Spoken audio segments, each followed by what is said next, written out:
report on this Nolan Wells case, man. I was watching Law and Crime, and also looks like a report was done yesterday on News Nation. I'm gonna just react to those. Man, hold on, let me check something really quick.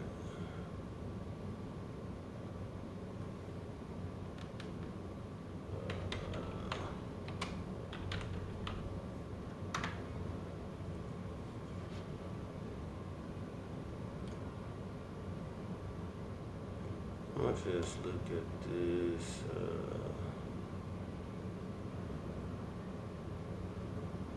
The most recent one I see here is from people.com.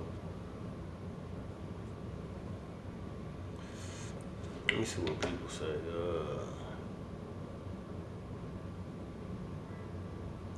Alright, so it looked like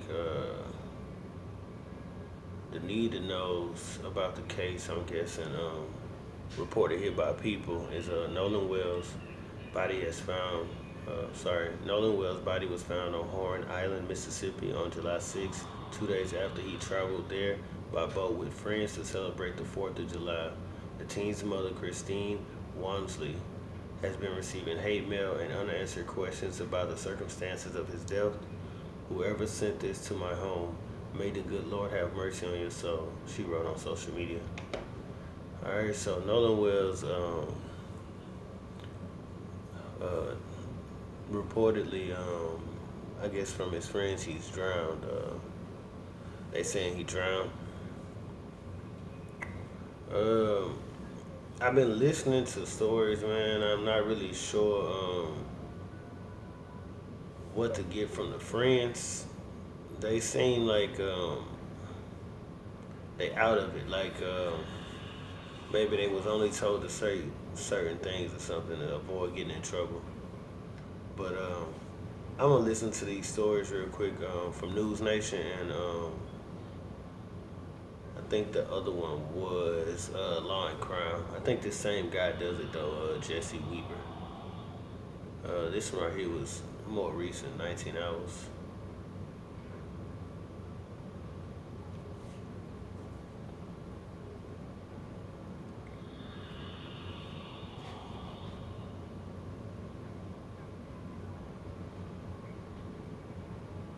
Sequence of events that transpired after approximately 3 p.m.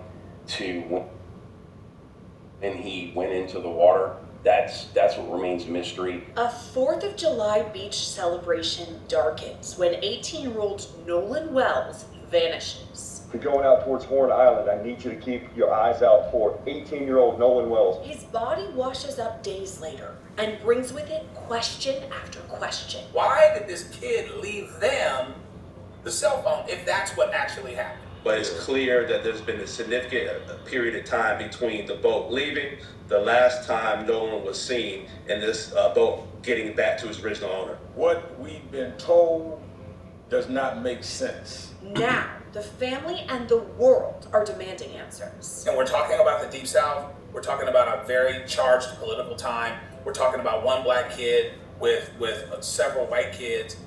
There is a scenario under which there could potentially be something to hide. Here's everything we know so far, a complete timeline in the death of Nolan Wells. This is Scandal, presented by Law and Crime. I'm Sierra Gillespie.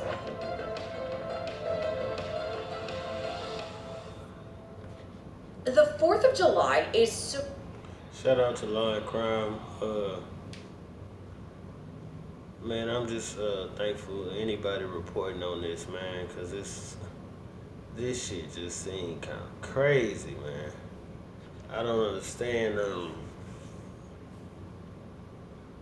what these people get out of not just being transparent. Like, just be transparent, be honest, say what happened. They making this shit like a mystery. Then you got other like influencers online making jokes. I think some guy getting arrested for saying some crazy shit about Nolan Wells. It's just crazy, bro. Like, people out here doing too much, man.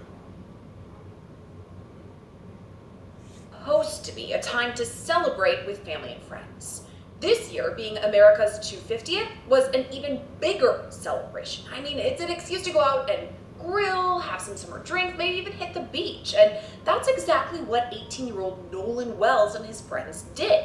Head off to a small little island off the coast of Mississippi. And by all accounts, it started out as a fun day.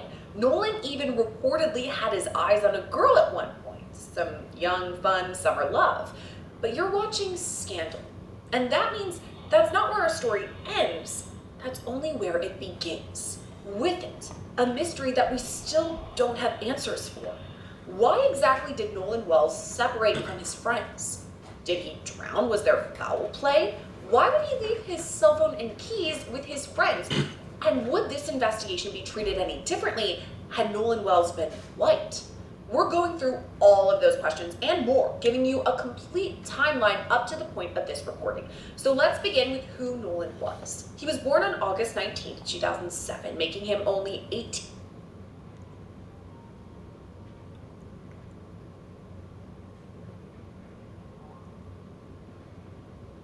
I think with this case, people just gonna want to know the truth.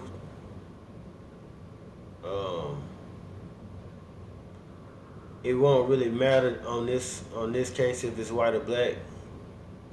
His mom and dad have money, so they're gonna be able to fight for their son, and they're gonna get the answers that they want. So it don't even matter. The family gonna do what they gotta do. Years old at the time of his death. He grew up in Ocean Springs, Mississippi. It's a coastal town east of Biloxi. He graduated high school there just last year, 2025, and started college at Southwest Mississippi Community College in the fall, where he played receiver on the football team. His coach, Les George, told People magazine, quote, "Nolan was a genuine person. You come across people in life that are just salt of the earth, the kind who want to see the good in everyone and make other people feel good and accepted." That's who Nolan was. On July 4th, Nolan decided to celebrate the holiday with some friends, visiting Horn Island off the coast of Mississippi in the Gulf of Mexico. Here's the National Vice President of the United Cajun Navy, Brian Trasher. So Horn Island, like I said, it's probably about 10, 12 miles off.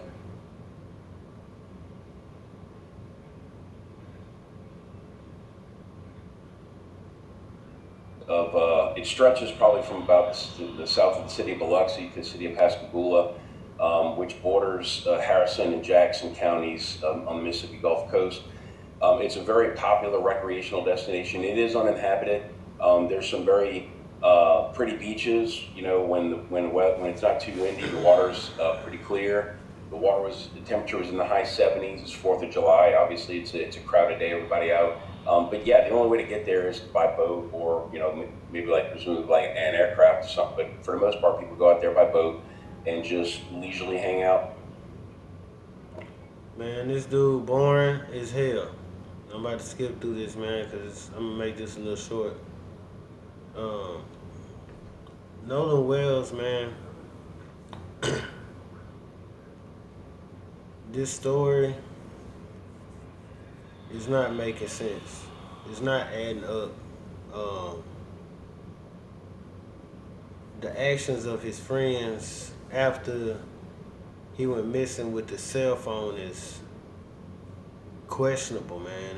I don't understand what could be going on. I know they young kids, man, but it sounds like something youngsters would do, thinking that this is what they can do to get away with some type of crime they just did, and it's like, I think that they just did something real stupid, and they not smart enough to know that the story that they're telling is not good enough. This is gonna be messy, man. You know, jet skiing, doing whatever you guys are doing, keep your eyes out for Nolan. Family's gonna be out there in the boat searching. We're gonna try and get some air assets up there. We know there's surface assets around. Coast Guard's been notified. Local police have been notified. Guys, please keep your eyes out. Look at the poster, look at the pictures. Let's see what we can do. Let's find this young boy. His mother's worried sick. Let's see what we do, guys. Right away, the team from the United Cajun Navy was on the case. On Sunday, the 5th of July, we had a rescue specialist and a drone operator go out on a boat, and they spent several hours out there on the island and around the island, and they were not successful in finding any clues, so that's when we decided to do aerial reconnaissance. Ryan himself was in the air when he noticed something strange the following day on July 6th. I went up in a single-engine fixed-wing aircraft and flew basically a grid around Horn Island, Ship Island, which are barrier islands just south of Biloxi and Pascagoula, Mississippi, down to Chandelier Islands, which is actually part of Louisiana, but just due south of those barrier islands, and looking for any kind of activity. And then, as we flew over the northwest tip of Horn Island, going back north, we noticed there was a couple of boats beached up on the beach that were not there before. And I could look down and I could see that something was going on. And then we made a circle around. By that time, a lot more law enforcement boats were showing up. And before you knew it, they had, probably a dozen boats huddled up on the beach there. So we knew that they were setting up a command center. And that's when the development that they at least have his phone, which we know in a number of different cases, particularly missing persons cases, sometimes you don't have that. So I think it'll be interesting to see what the phone shows. Yeah, I mean, if something really was deleted from the phone, is that consciousness of guilt? Why would it have been deleted? What happened there? I mean, there's a lot of questions. And okay, we keep talking about this because that piece of information, you're right, came from Ben Crump, who obviously Nolan Wells' family has retained. They've been pretty outspoken. So let's talk about Ben Crump. I mean, he's a very famous name when it comes to this type of case. Why do you think they went and retained him or got in contact with him? It's a great question. Ben Crump is a big name. He is a big name. He makes a lot of noise. He makes public statements. He brings attention to these cases. And if the goal for the family is to not only have a lawyer be a middle person or conduit to get information from law enforcement, but also to help retain experts and retain the services of an independent medical examiner, because we know that they're sending Nolan's body to Washington, D.C. for an independent autopsy. The value of a Ben Crump is it brings attention to this case. And if you do not believe that the Mississippi authorities are going to be thorough in this investigation, if there is a concern that they automatically jumped the gun and said, oh, this is, there's no foul play, and they're going to wipe their hands. And that's all I was saying too, like, man, they're gonna find out. They're gonna find out what happened. So, if these youngsters did something stupid and they think they can get away with it, they just sadly mistaken. And I think it's gonna be a case of that, like, them doing something real stupid. Move forward from it. If you bring him in and he's like, wait a minute, no, I'm going to hold press conferences.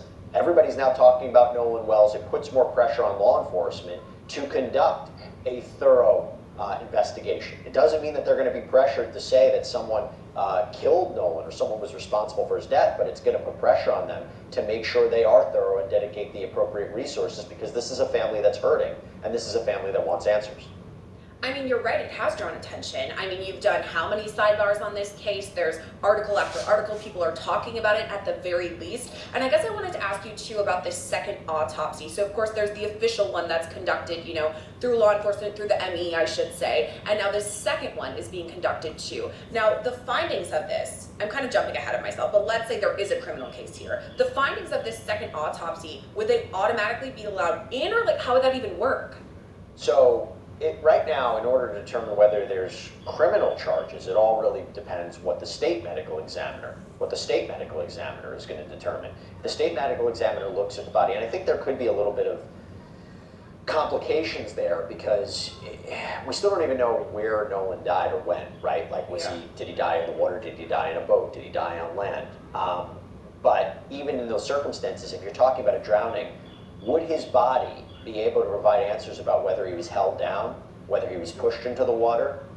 If there's trauma, and I believe the sheriff has come out and said there was no obvious signs of homicidal trauma, it can be difficult to know exactly what happened to Nolan.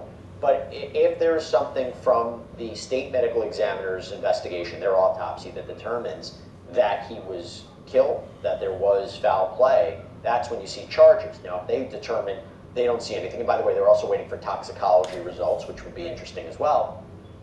But if they don't determine anything, that it would be the DA's prerogative to say, we don't think that there's a crime that's been committed. Whereas if the private investigation, the private autopsy determines, no, we... Every episode you're going Man, through and this, making sure we have all of it. So when I looked to Sidebar, I'm like, okay, Jesse Weber has it covered. He did all the research. He Man, it's a lot of the same things I've been hearing. I think a lot of y'all probably been hearing the same thing. Man, this case is very, very weird, man, because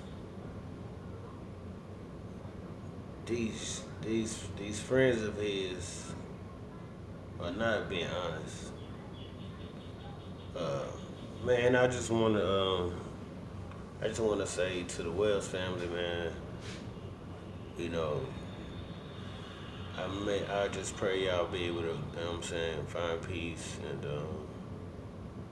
you know, just get through this time, man. It's just crazy. And, you know, the right things will happen. And, just gotta hold them kids accountable. Thank y'all.